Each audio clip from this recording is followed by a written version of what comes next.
함께 볼 하나님의 말씀은 마태복음 21장 1절부터 11절까지입니다. 마태복음 21장 1절부터 11절까지입니다. 한 절 한 절 교독하고 마지막 절을 함께 읽겠습니다. 그들이 예루살렘에 가까이 가서 감람산 벳박에 이르렀을 때에 예수께서 두 제자를 보내시며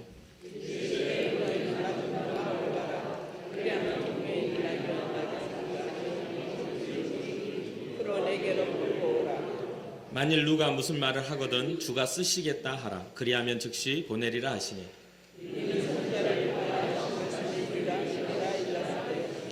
시온 딸에게 이르기를 내 왕이 내게 임하나니 그는 겸손하여 낙이 곧 멍에 매는 짐승의 새끼를 탓도다 하라 하였느니라.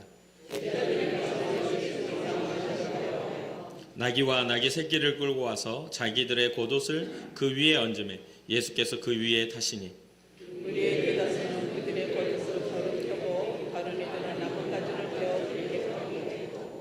앞에서 가고 뒤에서 따르는 무리가 소리 높여 이르되 호산나 다윗의 자손이여 찬송하리로다. 주의 이름으로 오시는 이여 가장 높은 곳에서 호산나 하더라.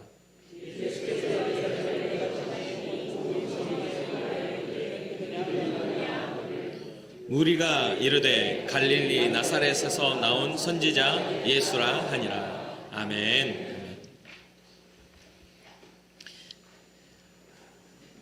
어떻게 이제 한 6개월 정도가 제가 지났는데 제 얼굴이 좀 익숙해지셨습니까? 저는 아직도 익숙하지 않은 부분들이 좀 있어서 오늘도 주의 깊게 둘러보면서 여러분들 얼굴을 세세하게 보고 있습니다. 앞으로 조금 더 지나면 아마 이제 익숙해져서 누구를 보더라도 길가 지나가다가도 여러분들 알아볼 수 있을 것도 같습니다. 계속 이제 이보다 더 빨리 적응하는 사람인데 좀 늦게 적응하고 있어서 좀 죄책감이 들긴 하지만 그래도 하나님이 주신 그런 시간과 관계를 따라 우리가 이렇게 만나서 함께 예배할 수 있다는 게 굉장히 감사하고 기쁜 일입니다. 오랫동안 이렇게 목회자로 살아가면서 목회를 하다가 또 설교를 많이 하잖아요. 설교를 하고 또 했던 설교들을 되돌아보면 항상 후회하는 그런 감정들이 좀 생겨날 때가 있습니다. 뭐냐면 어떤 설교를 하기 위해서 이 말씀을 연구하고 말씀이 워낙에 광범위하고 하나님의 뜻이 많은 것들이 담겨 있다 보니까 어떤 이야기를 설교를 하고서 또 돌아서서 그 말씀을 다시 보면 이게 아니었네? 라고 생각하는 또 다른 부분들이 보여지더라는 거죠.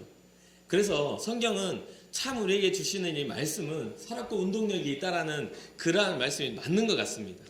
어떤 낙심한 사람들에게는 이 말씀이 소망을 주고 낙심해서 일으켜주기도 하고 즐겁고 평안한 사람들에게는 더 기쁘고 평안함이 더 깊어지게 만드는 그런 은혜를 주기도 합니다.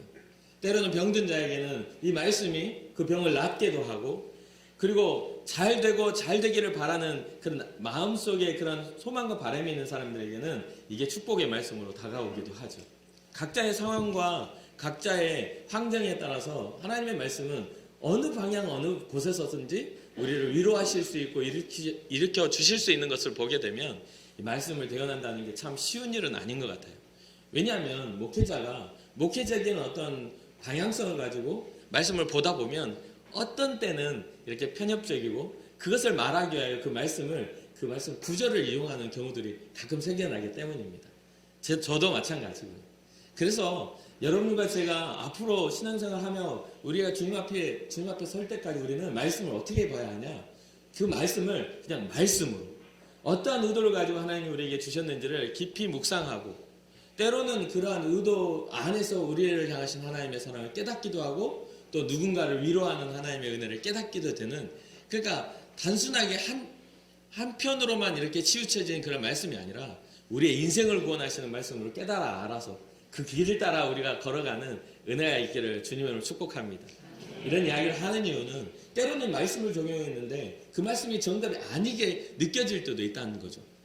이것은 우리를 세우는 말이 아니었나?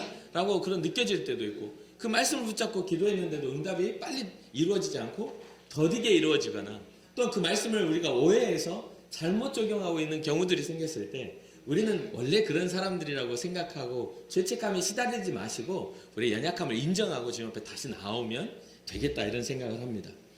이 설교가가 이 설교를 하다가 이렇게 자기 설교 듣기가 참 쉽지가 않아요. 근데 몇 년 동안 제가 제 설교를 들으면서 한 번도 만족해 본 적이 없어요. 그리고 여러분들하고 이렇게 설교를 하다가 제가 좀 이렇게 재밌게 뭔가를 하고 난 다음에 제가 그 설교를 들으면서 제가 손발이 다 오그라들어 있거든요. 왜 이랬을까? 왜 이렇게 했을까? 이런 생각을 하는 그런 때도 많습니다. 그러나 우리의 실수까지도 활용하시고 우리의 실수, 우리의 연약함 속에서도 주님 일하시는 하나님을 믿는다면 우리는 더욱더 담대하게 주의 말씀 앞에 주의 복음으로 살아갈 그런 용기를 얻을 수 있는 줄 믿습니다. 한 가지 여러분들에게 꼭 말씀드리고 싶었던 것은 이게 말씀을 전할 때 우리는 그렇습니다. 목사도 마찬가지. 여러분 많이 들어보셨을 거예요. 타겟팅 설교를 하지 말아라. 목회자의 마음을 대변하는 말씀을 갖다가 마음을 대변하는 그러한 설교를 하지 말아라. 너를 괴롭히는 사람을 타겟팅 삼아가지고 들으라고 말하지 말아라. 이런 이야기를 많이 들었거든요. 여러분도 많이 들어보셨죠. 그리고 여러분들 만약에 설교 듣다가 뭔가 이렇게 신앙생활 하다 보면 좀 껄끄러운 부분이나 이해되지 않아서 뭔가 부딪힘이 있는데 저쪽 가서 군사들끼리 열심히 싸우고 왔는데 목사님이 갑자기 싸우지 말라는 설교하면 나 들으라고 한 이야기인가? 이런 생각이 드실 때도 있잖아요. 그리고 뭔가 남모를 어떤 죄책감을 가지고 있을 때 뭐 그런 분들도 있어요. 교회는 열심히 다니지만 두 주님을 섬기는 분들도 있거든요. 하나는 우리 주님을 섬기고 또 하나는 맛있는 주님을 섬겨가지고 그래 교회 오면은 주님을 찾을 때 자꾸 그런 것들에 이제 회개하라 뭐하라 하면 껄끄러워 이렇게 그 설교를 듣기 싫어서 이제 말씀을 전하면 눈을 감고 있죠. 예, 그래서 눈이 감기면 마음도 다치고 귀도 다쳐서 잘 필터링하고 수십 년 동안 믿으신 분도 있어요. 그런데 그런 부분들도 사실은 타겟팅 설교하려고 하는 게 아니라 우리가 술 취하지 말자. 이는 방탕한 것이라고 하는 그런 일반적인 겁니다. 그리고 그 술이 구원의 요건은 아니죠.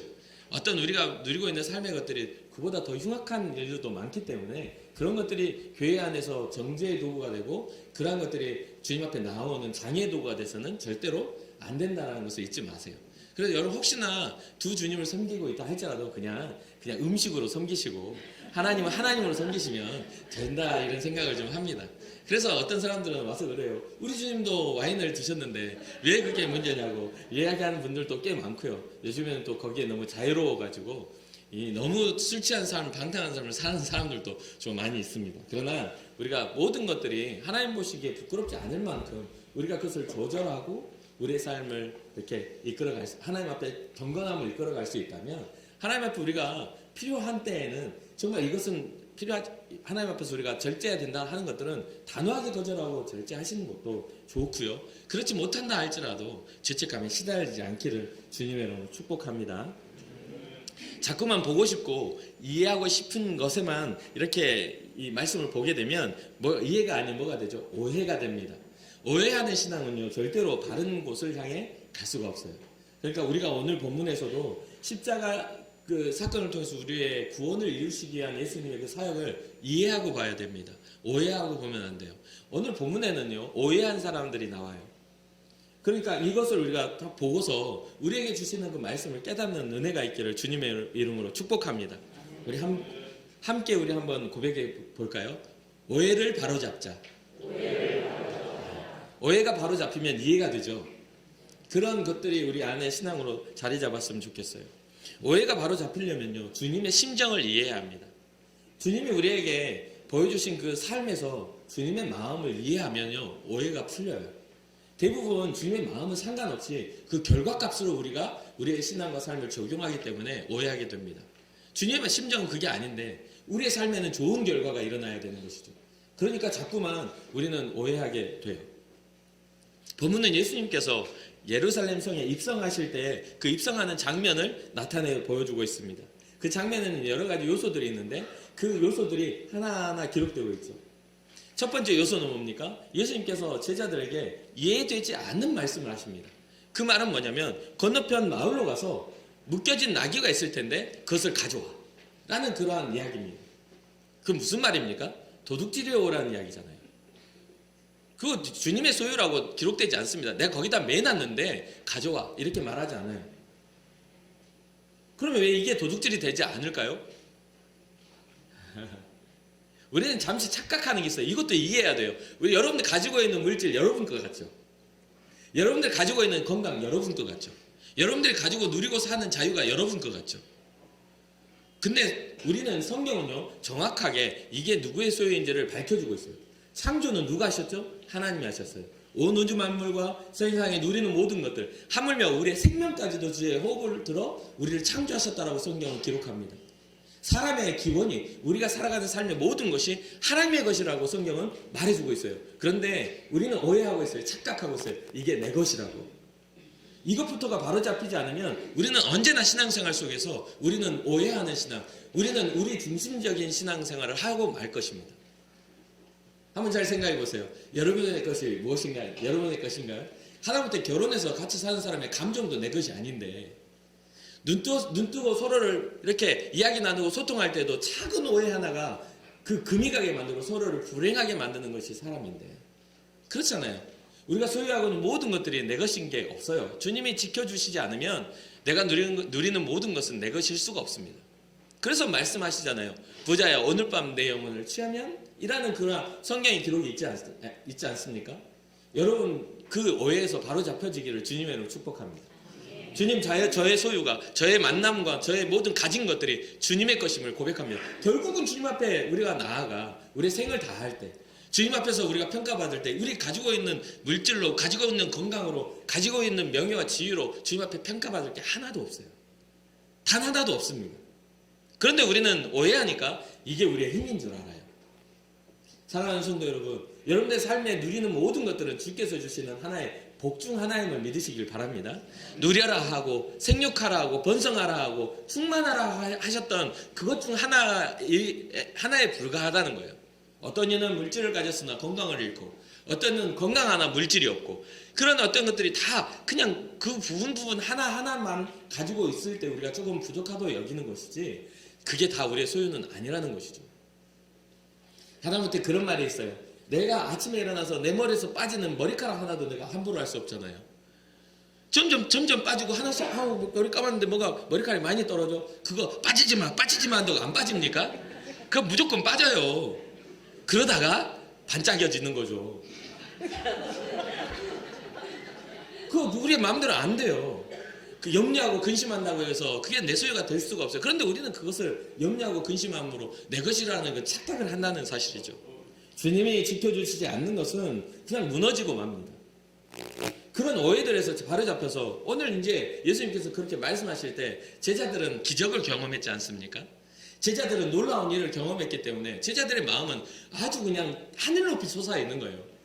예수님의 나라가 이제 된다 한다. 그게 어디에 나오냐면 바로 이 마태복음 21장의 앞장에 나와 있는 20장에 나와요. 예수님이 자기가 죽으시고 3일 만에 부활하셔야 된다는 것을, 하나님의 나라가 이렇게 회복된다는 걸 이야기하니까 이 제자들은 예수님의 죽음과 순환과 죽음에 대한 생각이 아니라 하나님의 나라가 이제 회복된다는 말을 듣고서 자기네들끼리 어떤 일이 일어나냐면 누가 어느 자리에 앉을 거냐에 대한 그런 어떤 분쟁이 일어납니다. 그것을 오해하니까 예수님이 가셔야 될 그 길에 대해서 이야기하셨음에도 불구하고 제자들이 예수님의 말의 의미를 오해하니까 어떤 일이 일어나냐면 세베대의 아들의 어미가 와가지고 자기 두 아들들에 대해서 이렇게 이야기합니다. 그 말은 뭐냐면 두 사람의 엄마가 왔다는 얘기예요. 근데 그 두 사람의 엄마가 누구냐 했더니 세베대의 아들이니까 야고보와 요한이겠죠. 야고보와 요한의 엄마가 와가지고 하나는 좌편에 하나는 우편에 하나님의 나라, 당신의 나라가 임할 때 양쪽에 세워두십시오라고 이야기를 합니다. 그렇게 이야기를 하니까 예수님께서 네가 지금 요구하는 것이 무슨 뜻이냐, 내가 마실 잔이 무슨 잔이냐 알고 이야기하는 거냐고 그렇게 이야기를 하시는 거죠. 이해하지 못하니까 주님의 나라만 보고 주님의 나라에 임할 영광만 쳐다보고 있는 거예요, 사람이. 그리고 거기 안에서 그런 이야기를 한 다음에 어떤 일이 일어나냐면 10명의 제자가 그 두 사람을 진짜 분노하며 쳐다보며 아주 그냥 분쟁이 일어납니다. 니네가 먼저 선점을 해? 분노했다는 건 뭐예요? 하나님의 나라에 나도 한 자리 하고 싶었는데 벌써 좌편에 우편에 두 사람을 세운다고 그렇게 욕심을 부려서 말을 꺼내니까 뭐 승질이 난 거죠. 분하다라고 표현하는 것은 어디에서 기록합니까? 가인이 아벨의 제사를 보며 분하게 여겨서 아벨을 죽였는 그러한 사건과 같은 그런 단어입니다. 예수님의 12제자들 중에서도 예수님이 가셔야 될 십자가의 길을 앞에 놓고서 한 사람은 그런 이야기, 두 사람은 그런 이야기를 하고 그들은 오해를 하고 있는 거예요. 서로 분쟁을 일으키는 거예요. 주님의 나라에 한 자리 차지하고 싶어서. 그러니까 어깨가 어떻게 돼 있어요? 어깨뽕이 이만큼 올라가가지고 이제 제자들이 의기양양하고 있는 상태에서 예수님께서 건너편에 가가지고 나귀가 묶여 있을 텐데 가져와. 라고 하니까 이들은 뭐예요? 주님이 말씀하시는데, 왕이 말씀하시는데, 이런 정신으로 가서 그냥 끌고 오는 겁니다. 근데 주님은 뭐라고 해요? 누군가가 와가지고 무슨 말을 하거든. 뭐 하라? 주께서 쓰시겠다 하라. 그리하면 즉시 보내리라. 이 말을 듣고 제자들은요, 아, 왕이 쓰신다는데 하고 간 거예요. 그런데 예수님의 그 다음에 말씀이 무엇입니까? 이는 선지자를 통하여 하신 말씀을 이루려 하심이라. 하나님의 말씀이 성취되기 위하여 이 일들이 일어나는 거야 라고 하면서 제자들의 바람과는 전혀 다른 성경적 해석을 내놓고 계시는 것이죠. 그러면서 뭐라 하냐면 시온의 딸에게 이르기를 내 왕이 내게 임하나니 그는 겸손하여 낙이 곧 멍에 매는 짐승의 새끼를 탔도다 하라. 이 예언의 성취가 이루어지기 위하여 멍에 매는 짐승의 새끼를 탄 낙의 새끼를 타고서 예루살렘에 입성하는 모습을 보여주시는 사건입니다. 여기서 저는 두 가지 이해되지 않는 게 있었어요. 하나는 예수님이 말씀하신 것처럼 그 건너편에 가서 가져오라 했을 때 제자들이 아무 말 없이 가가지고 가져오는 것도 도둑놈들인가? 이런 생각이 좀 들었고요. 왜냐하면 그것을 제대로 이해한 사람들이 아니니까. 또 하나는요, 여기서 어떤 사람이 나오냐면 즉시로 보내는 사람이 나오더라는 거예요. 주께서 쓰시겠다 하는 그런 사건에 아무런 물음도 없이 그냥 즉시로 보내는 그 한 사람이 나오더라고요. 그 사람이 누군지 몰라요. 예수님과 어떤 상관관계를 가졌는지, 혹시나 예수님의 사역 속에 어떤 일, 기적이 일어나서 뭐 안진병이었다가 일어났든지, 아니면 눈먼자였다가 눈을 떴든지, 병자였다가 문둥병이 나았는지에 대해서 일절 기록하지 않습니다, 성경은. 그런데요, 주께서 쓰시겠다는 말에 그는 즉시 보내는 사람이더라는 거예요. 한 부류는 착각하여 그것을 가져간 사람, 한 부류는 하나님의 역사를 이루게 하여 준비된 사람. 예수님의 제자들은 이름이 알려졌고 그들의 삶은 노출되어 있었지만 이 즉시로 보낸 사람은 알려지지도 않았고 노출되지도 않았고 어떤 크게 기록되어 있는 사람도 아닙니다. 그런데도 주님의 일을 이룬 사람. 정말 흥미롭지 않습니까? 오히려 주님이 걸어가셔야 할 그 길을 앞에서 제자들의 모습은 주님의 마음을 훨씬 아프게 하지 않았을까? 이제껏 가르쳤는데도 이것들은 아직도 무지하구나. 그런 생각이 들지 않으셨을까요? 6절에 제자들이 가서 예수께서 명하신 대로 하여 나귀와 나귀 새끼를 끌고 와서 어떤 일을 합니까? 자기들의 겉옷을 그 위에 얹으며 예수께서 그 위에 타셨어요. 나귀 새끼 위에 겉옷을 해도 탔어요. 근데 제자들의 그 모습이 어때요? 지금 개선장군입니다. 이건 뭔가 이상해요. 느낌이 달라. 고난당하러 가시는 주님을 이해했다면 울면서 입성해야 되는데 이들은요 그렇게 하면서 막 가니까 그 제자들의 모습을 보면 다른 무리가 어떤 일이냐, 무리의 대다수는 그들의 겉옷을 길에 펴고 다른 이들은 나뭇가지를 베어 길에 펴고 여기에 말하는 나뭇가지는 이 요한복음에 보면 종려나무가지입니다. 종려나무가지라는 것은요 이때 당시에 전쟁에 승리하고 돌아온 개선 장군을 헌화하며 오 승리했다 하면서 말하는 그러한 존재예요. 그러한 어떤 나무예요. 그러니까 그러한 어떤 행위가 지금 주님의 입성과 이게 맞아떨어지냐 이 말이죠. 주님의 입성은요 예언의 성취지만 이 이스라엘 백성들의 반응은요 정말 다른 곳을 향해 보고 있어요. 그러면서 이들이 찬양하죠. 뭐라고요? 앞에 가고 뒤에서 따르는 무리가 소리 높여 이르되 호산나 다윗의 자손이여 찬송하리로다 주의 이름으로 오시는 이여 가장 높은 곳에서 호산나. 호산나라는 뜻이 무슨 뜻입니까? 호산나라는 뜻은요 정말 구원해 주십시오. 우리가 구하옵나니 우리를 구원하소서 이 이야기예요. 시편에 기록되어 있는 그런 짧은 문구에 그것을 가져와서 정말 우리를 구원하소서라고 하는 그러한 거예요.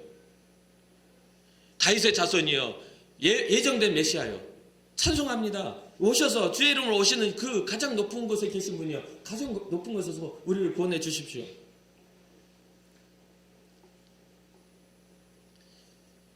그런 어떤 이런 일을 합니다. 그런 상황에서 예수님께서는 그 나귀 새끼를 타고 입성을 하고 계시죠. 총려나무를 흔들면서 막 그들의 찬양을 들으면서요. 그렇게 입성하시니까 오늘 10절과 11절에 어떤 기록을 합니까? 예수께서 예루살렘에 들어가시니 온 성이 소동하여 이르되 이는 누구냐 하거늘 무리가 이르되 갈릴리 나사렛에서 나온 누구 예수 메시아가 아닌 선지자 예수라 하니라. 세상은 지금 현재 이들이 말하고 있는 그러한 부분들에 있어서 그냥 구원자 정말 진정한 메시아 왕으로서의 그런 어떤 하나님의 그 나라가 회복되는 왕으로서의 그런 것들을 오해했어요. 이 하나님의 나라 이스라엘 백성이 깨닫고 있는 하나님의 나라는 자기 이스라엘의 회복입니다. 하나님의 나라 하나님의 소유된 백성 선민 의식 안에서 회복될 하나님의 나라를 보고 있는 거예요. 그런데 예수님께서 바라보시는 것은 뭡니까? 인간의 무너져 있던 하나님과 관계가 회복되어 영원한 하나님의 나라 모든 인류가 주님 앞에 구원받는 그 나라를 주님은 회복하시기 위하여 이 길을 걷고 있는 것이죠. 그들의 바람과 예수님의 사역은 전혀 다른 곳을 바라보고 있었던 그런 모습입니다. 선지자 예수라 말하는 이들의 말에는요, 선지자 중에 능력이 있는 좀 더 나은 그러한 어떤 지도자에 불과합니다.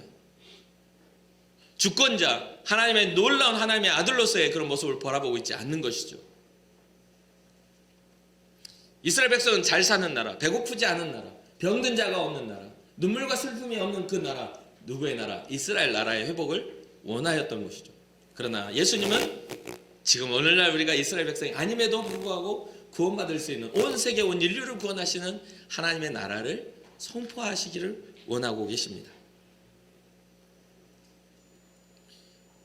요한복음 12장 42절과 48절에 이러한 어떤 선포가 있을 때 또 다른 오해하는 사람들, 또 다른 사람들이 등장하는데 어떤 사람이냐면 관리 중에서 그를 믿는 자가 많대. 이렇게 이야기를 해요. 요한복음 12장 42절에. 그런데요, 바리새인들 때문에 드러나게 말하지 못하니 이는 출교를 당할까 두려워함이라. 오늘 우리가 기독교인으로 살아가면서 우리가 기독교인임을 자신 있게 드러내지 못한 이유가 여기에 있습니다. 손해볼까 봐. 뭔가 불리한 일에 처할까 봐. 그러면서 43절에 이런 기록합니다. 그들은 사람의 영광을 하나님의 영광보다 더 사랑하였더라. 사람의 영광을 하나님의 영광보다 더 사랑하였기에 우리가 사람들한테 평가받는 것을 더 두려워하기에 하나님 앞에 평가받는 것을 하나님이 이해하시겠지. 사랑의 주님이니까 우리의 십자가에 지시기까지 우리를 사랑하셨으니까 주님 이 정도 이해해 주시지 않을까라고 우리 스스로가 만족하고 우리 스스로가 용서해버립니다. 우리의 잘못됨을 우리 스스로가 용서해버려요. 오늘날 신앙의 잘못된 방향이 그렇습니다. 우리는 말씀드렸죠. 오해하면 안 된다고요. 예수 그리스도로 인하여 구원은 2000년 전에 이미 완성되었습니다. 우리는 우리 시간적 개념으로 2000년 전을 계산하지만 주님은 영원하신 분, 시간의 개념이 없으신 분이에요. 이미 예수 그리스도를 통해서 사망의 권세는 무너졌죠. 이미 끊어진 겁니다. 여기에서는 우리는 뭐 하였냐? 그 사망의 권세를 끊어진 곳에 우리가 하나님의 자녀가 되느냐 안 되느냐의 그런 우리의 시간적 연속성의 개념에서 우리는 하나님의 영접을 하느냐 안 하느냐의 문제가 우리 가운데 있는 것이죠. 예수 그리스도 나의 구원자이십니다. 예수 그리스도가 나의 생명입니다라고 그 고백하면 되는 건데 우리는 자꾸 따지고 그것을 뭔가 우리 행위 가운데 그걸 갖다 놓으려고 하는 것이죠. 그러면서 계속 이야기합니다. 예수께서 이르시되 나를 믿는 자는 나를 믿는 것이 아니요 나를 보내신 이를 믿는 것이며 나를 보는 자는 나를 보내신 이를 보는 것이니라. 나는 빛으로 세상에 왔나니 물은 나를 믿는 자로 어두움에 거하지 않게 하려 함이로라. 사람이 내 말을 듣고 지키지 아니할지라도 내가 그를 심판하지 아니하노라. 내가 온 것은 세상을 심판하려 함이 아니요 세상을 구원하려 함이로라. 나를 저버리고 내 말을 받지 아니하는 자는 심판할 리가 아니하는 자를 심판할 리가 있으니 곧 내가 한 그 말이 마지막 날에 그를 심판하리라. 마지막 날에 우리는 심판을 받게 돼요. 세상에 대한 심판을 위해 오신 우리 주님이 아니라 세상을 구원하시기 위하여 이곳에 오셨다라고 선언하고 계십니다. 그런데 이스라엘 백성들은 전혀 다른 방향을 그 메시아는 우리들만의 메시아라는 착각을 하고 있는 것이죠. 그렇기 때문에 그들이 외쳐야 할 호산나가 잘못된 게 아니에요. 구하옵나니 우리를 구원하소서라는 이 고백이 우리에게 잘못된 게 아니에요. 잘못된 의미의 고백이기 때문에 잘못된 것이죠. 우리도 다시 오실 주님을 향하여 호산나 외쳐야 합니다. 정말 우리를 구원하여 주옵소서. 정말 주의 이름으로 오시는 그 이여 찬송 받으시옵소서. 가장 높은 곳에 이 땅의 나라가 아닌 하나님의 나라에 가장 높은 곳에 왕으로 오시는 이여 찬송 받아 주옵소서. 이런 어떤 신앙의 그러한 외침과 고백이 있어지기를 주님의 이름으로 축복합니다. 사랑하는 성도 여러분, 사람의 영광을 하나님의 영광보다 더 사랑하지 않기를 주님의 이름으로 축복합니다. 여러분들이 누리고 살아가야 할 것, 여러분 삶을 평안하게 만드는 여러 가지 도구가 되겠지만 그것이 여러분들의 삶의 가치가 되어버리면 여러분들의 인생에 영원한 미래가 없어집니다. 여러분들이 가지고 있는 것들은 잠시 잠깐 여러분의 삶을 편안하게 해줄 뿐이에요. 여러분들의 삶의 염려, 근심, 걱정들을 좀 내려놓게 할 정도의 수준입니다. 그러나 주님이 없으면 그는 우리에게 뭐가 없어지냐면 생명이 없어지는 거예요. 우리 주님의 그러한 복음이 우리 가운데 사라지지 않기를 위하여 여러분들 삶의 가치가 이 세상에 누릴 게 아니라 영원한 하나님 나라의 가치로 바뀌어지기를 주님의 이름으로 축복합니다. 그래서 영원한 하나님의 나라, 그 나라에서 오시는 영원한 메시아, 우리의 영원한 왕 되신 그분을 향하여 우리의 신앙의 고백이 일어나기를 주님의 이름으로 축복합니다. 끝으로 예수님의 십자가는 우리를 더욱더 가치 있는 곳으로 우리를 이끌어가고 우리를 더욱더 가치 있는 곳을 바라보게 우리를 인도해 가십니다. 예수 그리스도의 십자가가 그분이 당하신 고난이 여러분들에게 유의미한 고난이 되기를 주님의 이름으로 축복합니다. 주님이 그 2000년 전에 그 고통 당하신 게 나랑 무슨 상관이야? 내가 지금 편안한데 라고 생각하면 진짜 아니란 것이죠. 진짜 아니란 거예요. 주님의 2000년 전의 십자가의 고난이 우리의 삶에, 우리의 영혼에 각인이 되고 우리의 삶에 정말 붙잡고 나아가야 할 진리가 돼요. 주님의 십자가가 이해가 되고 지금 내가 당하실 고난을 주님께서 당하셨군요. 내가 겪어야 할 죽음을 주님께서 겪으셨군요. 내가 품고 살아야 할 질고를 주님께서 품고 사셨군요라는 그러한 신앙의 고백이 있어야 되지 않겠습니까? 그게 바로 주님의 사랑이고 우리를 향하신 주님의 심정입니다. 그러니까 끝까지 주님과 함께 동행하여 주님의 나라에 우리가 들어가기까지 가장 높은 곳에서 영광 받으셔야 할 그분을 향하여 오해가 아닌 이해로 주님 앞에 신앙을 고백하는 여러분과 제가 되기를 주님의 이름으로 축복합니다.